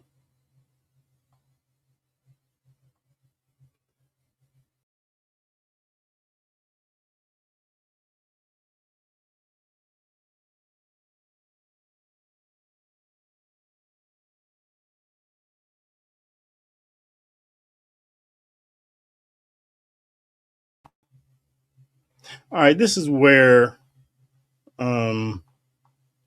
Dillion says this about the Alta Vendita. See, the Alta Vendita is the highest lodge of Italian Carbonari. The Alta Vendita was ruled by the blackest Freemasonry in France, England, until, blah, blah, blah, blah, blah. And so he tries this. So he makes this argument that the Carbonari are Freemasons and that the Alta Vendita is a Masonic document, which it's impossible for the Alta Vendita to be a Masonic document, despite what Joe McLean just said. And here's a history book that I started writing on not writing, but editing on the Carbonari. And let me pull this on the screen.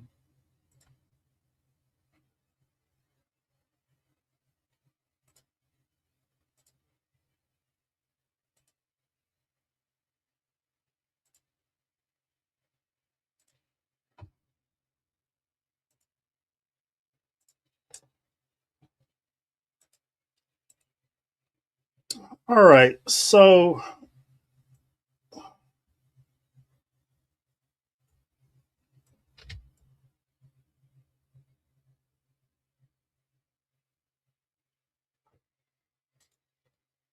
okay, I think we can work with this. So here's an actual history book that I've been working on about the Carbonari. I don't know if I ever finish it. So it's a very old document that's actually about the history of the Carbonari. It has a lot of things I needed to fix in it to republish it in English, as you see. But this is the actual history of the Carbonari.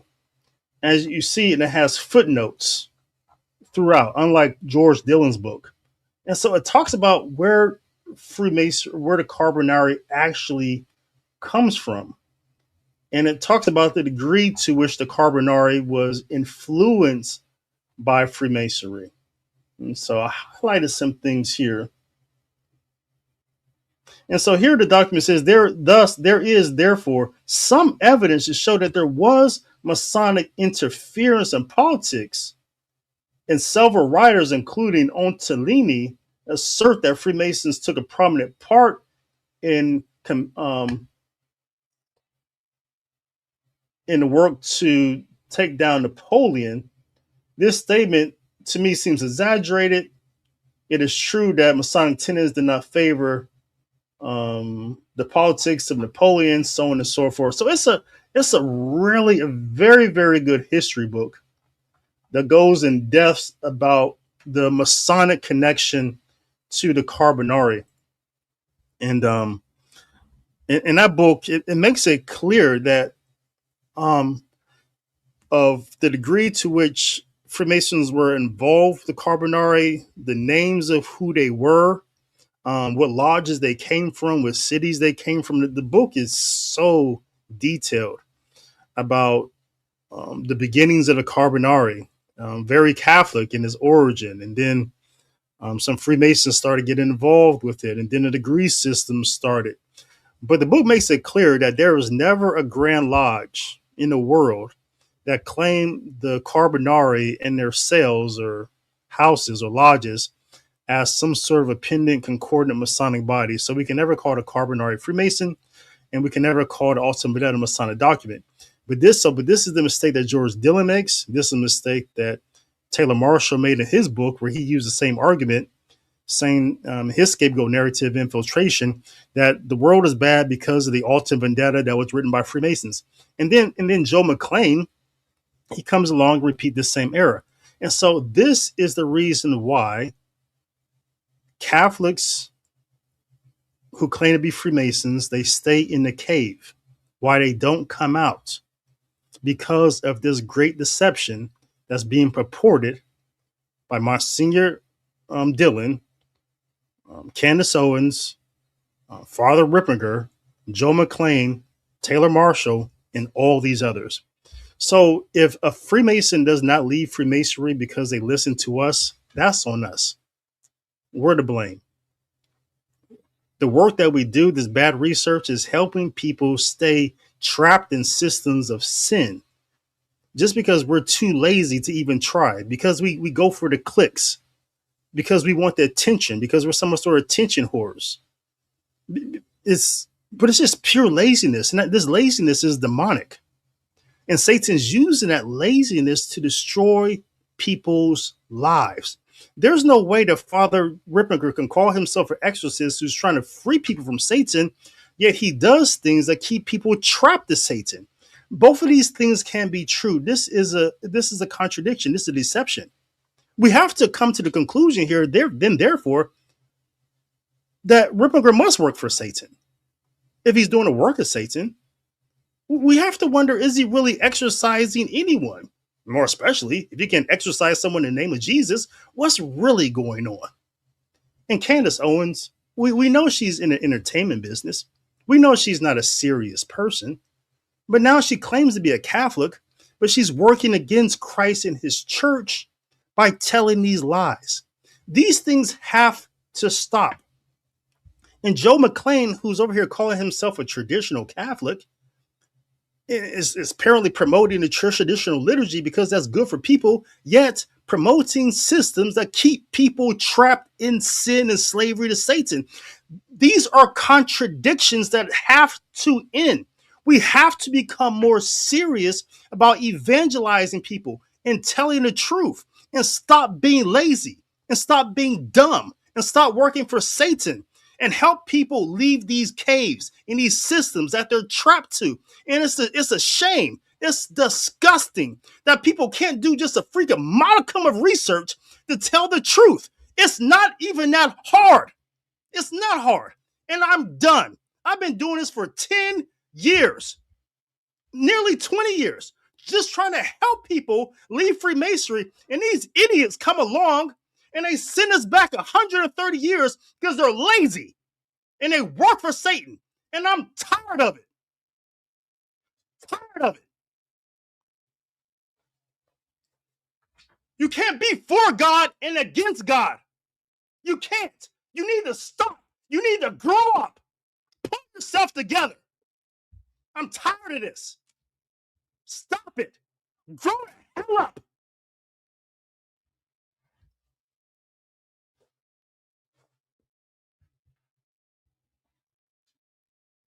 All right, let me calm down. All right, let me get to a couple of your comments, but I have to get to today's commentary on the readings at Mass before I get out here. I got to get out here, get to the gym, calm myself down here. Oh God. This person, Angela, comes along saying, Father Ripperger worships Satan. Where have you been the whole show? Where have you been the whole show? I just spent 1 hour and 44 minutes explaining to everyone the system of how Satan uses the people to keep people trapped into systems of deception. Where have you been? Did you just jump into the live stream? Ma'am, go back to the beginning. I'm not dealing with that one. That's crazy.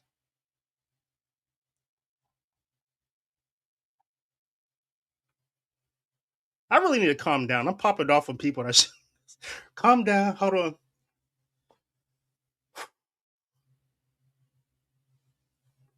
All right. Help me, Jesus. Let me be calm.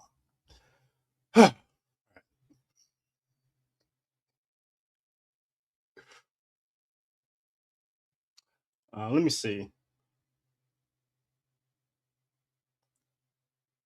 Oh, thank you, Brianna. Thanks, sis. I appreciate it. See, my sister, she's always so supportive and loving. Everyone should have someone like that in their life. Christine Harrington was here. You're 100% about um, Father Chad Ripperger because he is in good standing. Unfortunately, Catholics are too lazy. Listen, we're not even going to talk about Friday's show. Friday's show, I'm going back in on Father Ripperger because apparently he's teaching contrary to his own bishop about the SSPX. So I'm not done with Father Chad Ripperger this week. I'll be back Friday to finish him off. Kim says, I like your music. Thank you.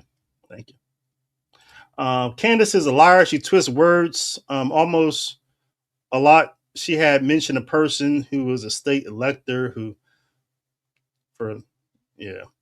Candace is for the clicks. She's for the clicks. She's pure entertainment. But even as an entertainer, you shouldn't lie. I don't care. I don't care if she's entertaining people. Don't lie in your entertainment. Or just say that you're a comedian and you're telling jokes, right?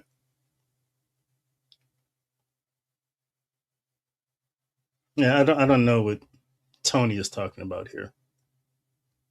Um Marmar, I watched 3 hour Shawn Ryan. It's kind of hokey pokey to me. Yeah. God bless you for watching that much of it. It wasn't like a 4 hour interview. Thank goodness they put some timestamps in there.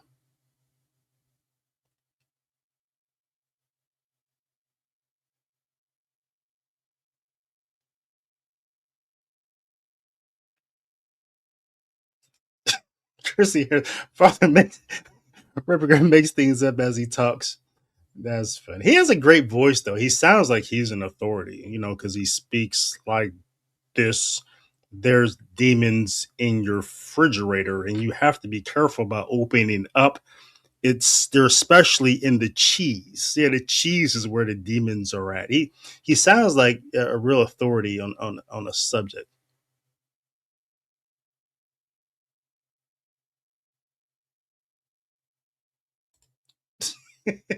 Yeah, Matthew, I saw that kooky person Tony in here talking about, hey, David must be a Freemason, because he's defending Freemasonry. Idiot! If you don't know the difference between defending the truth and defending Freemasonry, then what are you doing in life? These are just a basic distinction. A person can defend what is true, because truth ultimately leads to Christ. Right. So I'm explaining to a person what Freemasons actually believe. Well, then we're better empowered to evangelize Catholics who are trapped in systems of Freemasonry. And then that leads to Christ, that we defend the truth. We don't defend systems. So, yeah. Matt says, can you link your Masonic course here? Yeah, let me just post a link to St. Dominic's Media. Here's a free course for you. 16 lessons, has quizzes. You don't have to take the quizzes, but it's a phenomenal course. Let me get to today's commentary and the readings from Mass. Hopefully I don't have a typo on that screen as well. I'll be right back. This is David O'Gray in the morning. Hey, before we get into the readings at Mass for today, I'd like to share with you my book, The Liturgical Sense of the Readings at Mass. This is for year A, B, and C. And what I do in this book is for every Sunday and Holy Day of Obligation, I give the theology of each of the readings and how they interconnect as well. But the most unique thing about this book is that I lead you, inspire you, and teach you about how to live the liturgical life. How do you live the Mass in the world? That what you just experienced, that what you just received, that what you just heard. How do you live that in the world? So that's the purpose of the book, check it out. You can find it anywhere online. But if you go to stdominicsmedia.com, make sure you use the code I love the Mass. I love the Mass. And you'll get 30% off. Again, this is the liturgical sense of the readings of Mass by me, David O'Gray. God bless. Let's get back into your commentary. Hey, it's David O'Gray in the morning. I think I'm all calmed down now. I got really hypey there at the end. Sorry. Just tired of it. Let's get into today's commentary on the readings at Mass. They're really powerful. Today is Wednesday of the third week in Lent. And we have first readings from Deuteronomy chapter 1, verses 5 through 9. And Moses spoke to the people, saying, Now hear, O Israel, hear the decrees, statutes, and decrees which I'm teaching you to observe, that you may live and may enter and take possession of the land. So Moses immediately connects the law with life. Okay, so there's a connection between obeying the law and living. Okay. The Psalm responsorial psalm is from 147 saying, Praise the Lord, Jerusalem. All right. Praise the Lord, Jerusalem. And then the Matthew readings from Matthew 5:17. Jesus said to his disciples, Do not think I have come to abolish the prophets. I have not come not to abolish, but to fulfill. Amen. I say to you, until heaven and earth pass away, not the smallest letter or smallest part will pass from the law until all things have taken place. Therefore, whoever breaks one of the least of these commandments and teaches others to do so will be called the least in the kingdom of heaven. But whoever obeys and teaches these commands will be called the greatest in the kingdom of heaven. So what I want to talk about today, and if you have my book, The Liturgical Sense on the Readings of Mass, I wrote a little bit about this on the sixth Sunday of Ordinary Time. Did we get there? Did we get to the sixth Sunday, or did we move past that and go into Lent? I forget. But on the sixth Sunday Ordinary Time in this year A cycle, I'll talk about this. I'll write about this. And also St. Dominic's Media, if you could just listen to the podcast of this book as well. So join the mailing list and you'll get the audio podcast every Thursday. So, but there is I speak about how there is a relationship between law, liturgy, and blessing. And so it's really powerful to hear.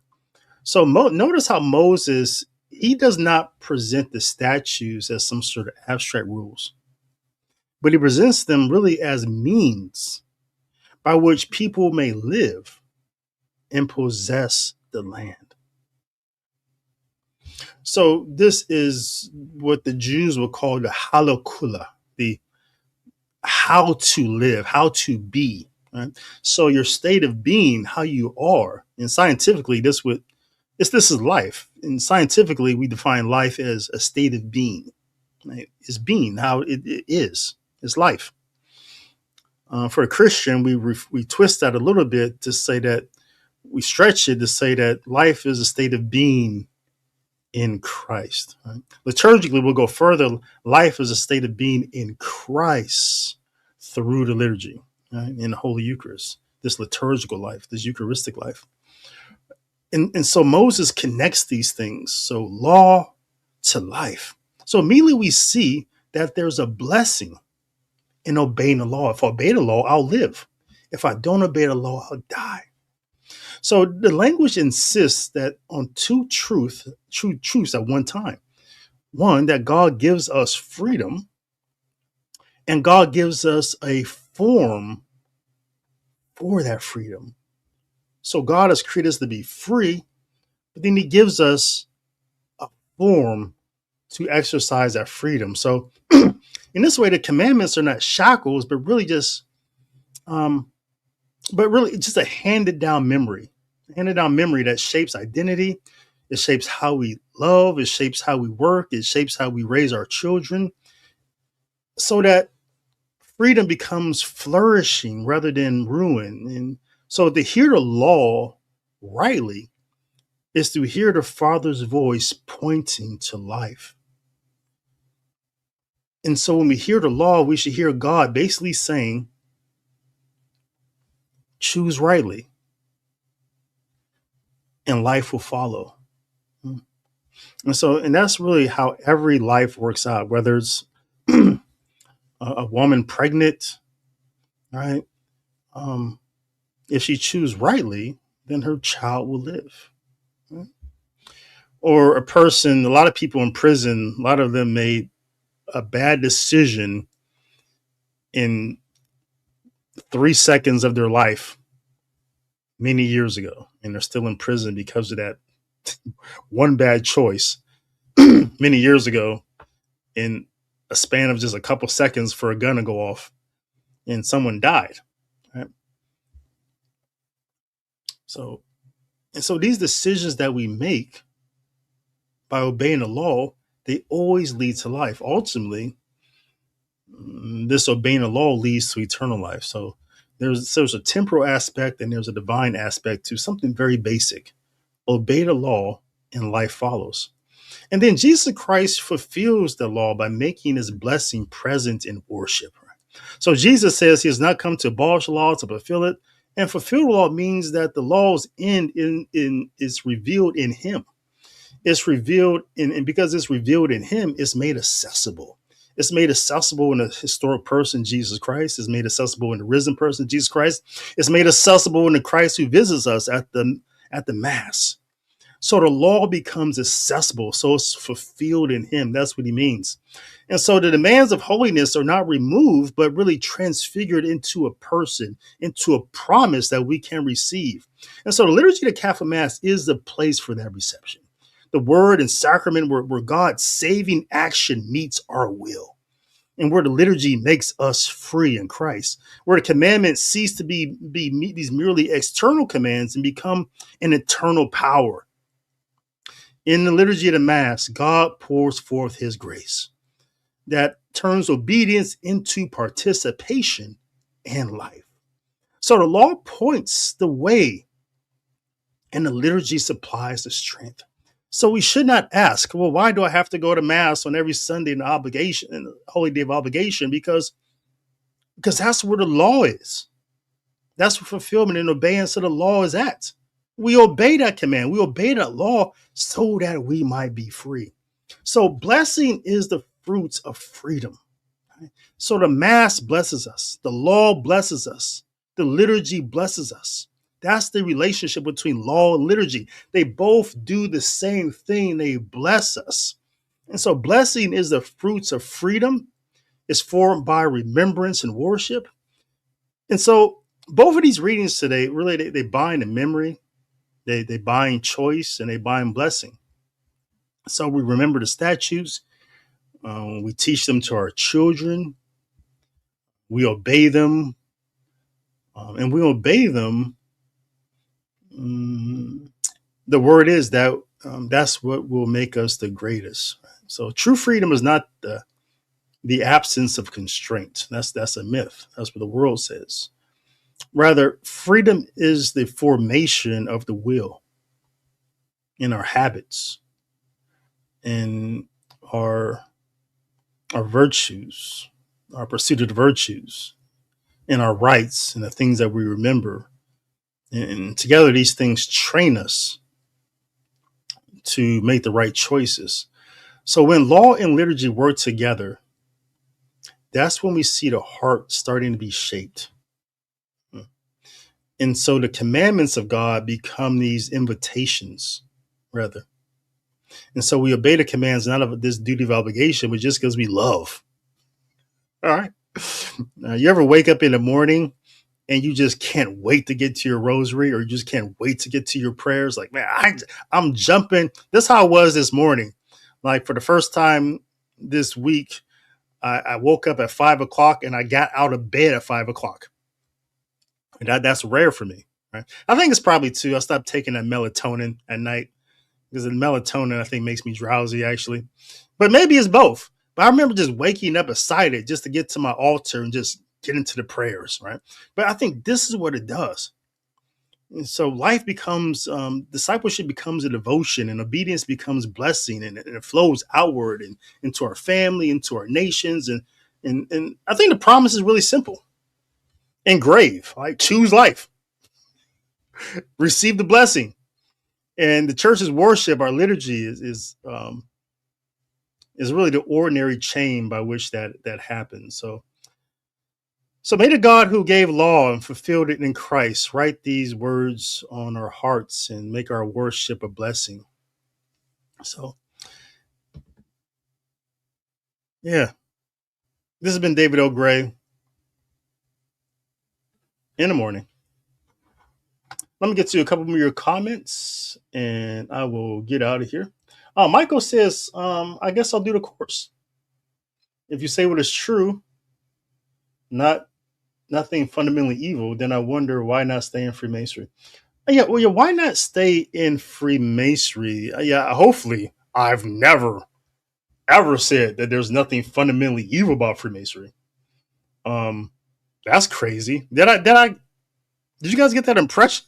That's it. Freemasonry's not evil? No, not at all. Freemasonry is flatly demonic. But it's good to know why it's demonic and why the Catholic Church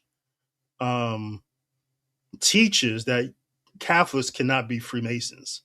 Right. Oh my gosh. Did I give the impression when I was articulating how lies about Freemasonry keep people in caves? Did you guys get the impression that I was saying there's nothing wrong with Freemasonry?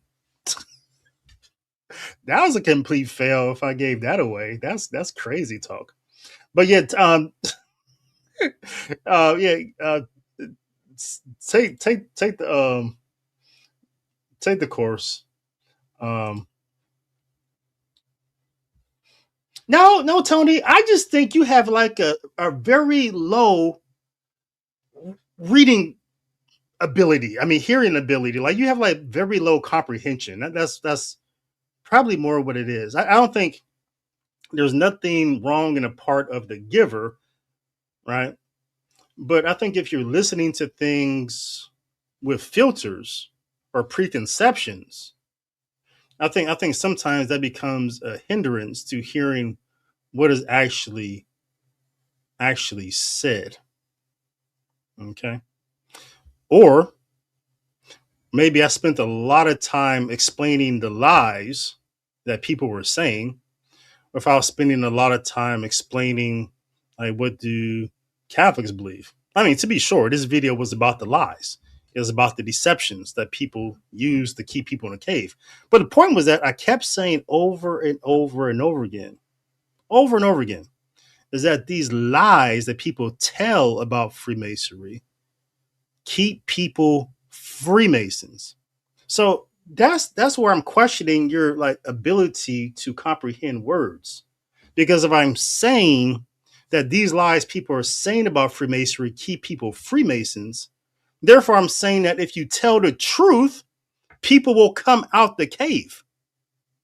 I think this is a basic sequitur. I think one simply follows the other. If I'm saying that lies keep people trapped, then therefore it follows that truth sets them free. All right. So, yeah, I just think you have a very low comprehension ability, right? And then you say the lies, brother. You're more than the evilness than you hold. And now you're like saying like now you're like judging. I mean, that's wild. That's wild. Um,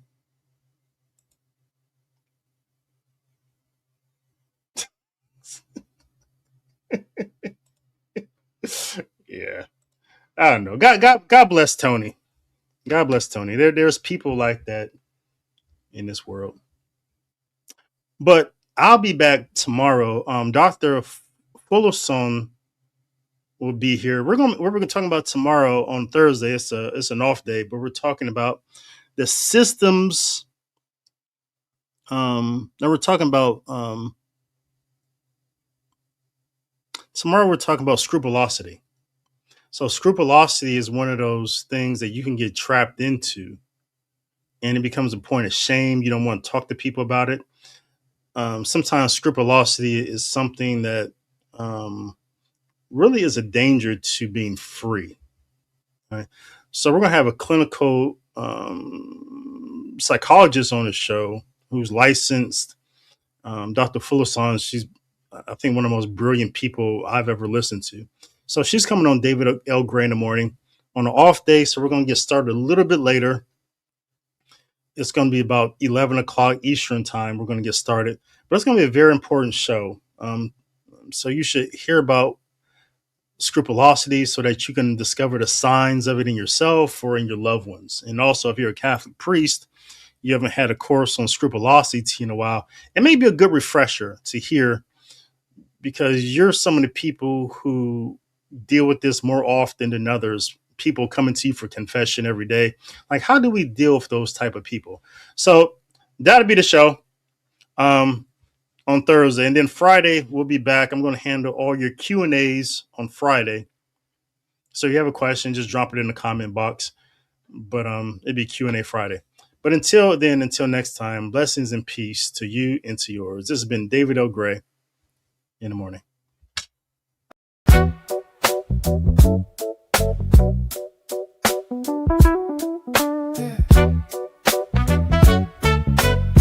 Hey yo, wake up. Yeah. New day, new mercy, fresh light on the way. Coffee in the cup, let the silence pray. Word for your walk, truth for your mind. We read the signs, but we don't lose time. Culture talk, scripture sharp. Faith with rhythm, intellect with heart. No panic, no noise, just wisdom and grace. Morning hits different when you start in this place. Wake up, yeah. Tap in right now, let the truth hit soft, let it hit profound. Wake up, don't scroll past prayer. It's David L. Gray in the morning, meet me there.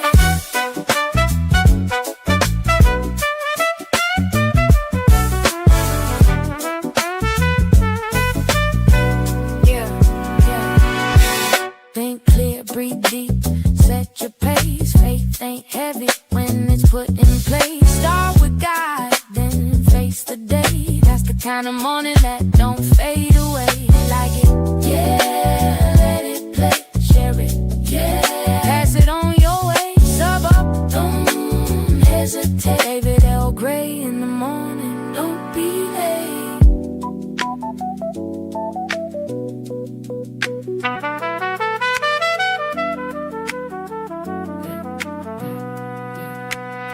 David L. Gray in the morning. Faith and truth every day.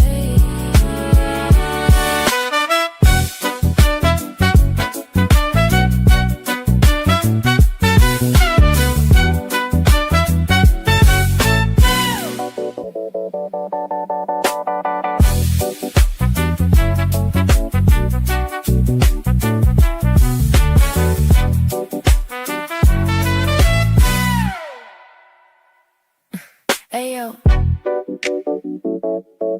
Mm.